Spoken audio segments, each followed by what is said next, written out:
Detaje ka shumë që nga orët e mëngjesit, po fillimisht po nisim me këtë që po ndodh sot në mënyrë që të nisim me gjithë vizitën në kronologji nga ora 7:50 bashkë me kolegun Enkelel Shaljani kemi qenë në fshatin Buroj, me qenë se kishim informacione se zotëri tha që do t'i lejon një vizitë humanitare të bëjë omazhe fillimisht tek varri i babait të tij, i cili vdiq para disa ditësh dhe të vi tek familja e tij. Aktualisht nga ora 11:30 nëse nuk gaboj se 11:25 deri më tani kanë kaluar mbi 30 minuta që kur tha që ka hyrë në shtëpinë e tij këtu në fshatin Buroj.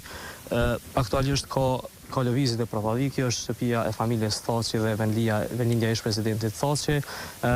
4 vetura të Euleksit, 3 vetura të policisë së Kosovës që nga aeroporti i Prishtinës kanë qenë në përcjellje të tij deri këtu në fshatin Buroj.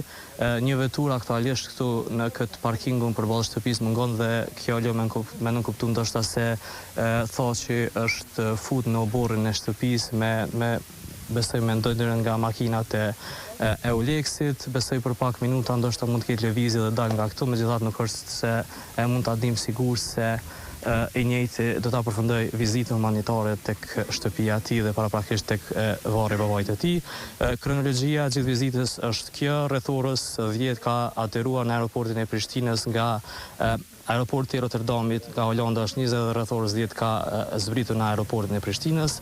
Pastaj rreth orës 11:10 ka arritur në fshatin Buroj në masa të rrepta sigurie, kanë qenë 4 vetura të Euleksit dhe 3 të policisë së Kosovës, ka pas persona të cilët kanë qenë të armatosur, nëse mund ta cilësojmë si zakonisht që bëjmë në media, persona të armatosur deri në dhëm kanë qenë me armë të gjata, perimetri i sigurisë ka qenë shumë i gjerë. Fillimisht ne pozicionuam këtu në këtë pjesën e poshtme, është një pjesë fushore, megjithatë policia e Kosovës na sugjeroi që dalim në një pjesë pak më kodrinore ku identifikohemi, një pjesë e mediave qëndruam ballë varrezave të reja në fshatin Buroj. Presidenti pra erdhi rreth orës 11:10 dhe për rreth 15 minuta ka qëndruar në heshtje tek varri i babait të tij Haxhi Thaçit.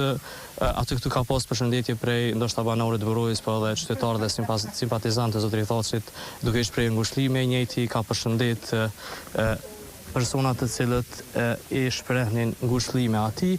Ndërkaq një detaj shumë interesant që vlen cekët është një kuror e vendosur në varrin e babait të tij, ka qenë një porosi në ditën e varrimit, pra duhet sigurisht se zotëri Thaçi nuk është lejuar të marrë pjesë në varrimin e babait të tij. Megjithatë, i njëjti disa ditë pas varrimit të babait dhe disa ditë pas vdekjes së tij, ka vendosur një kurore me një porosi shumë prekse. Porosia kjo: te varri yt erdha i fundit bab. Para meje erdhën mijëra qytetarë. Së shpejti, dorë më dorë, do t'i falenderoj të gjithë, të qoftë i lehtë dheu i Kosovës. Kjo ishte porosia që Thaçi e la në kurorën e Lulës e vendosur tek varri i babait. Aty ka shndruar rreth 15 minuta.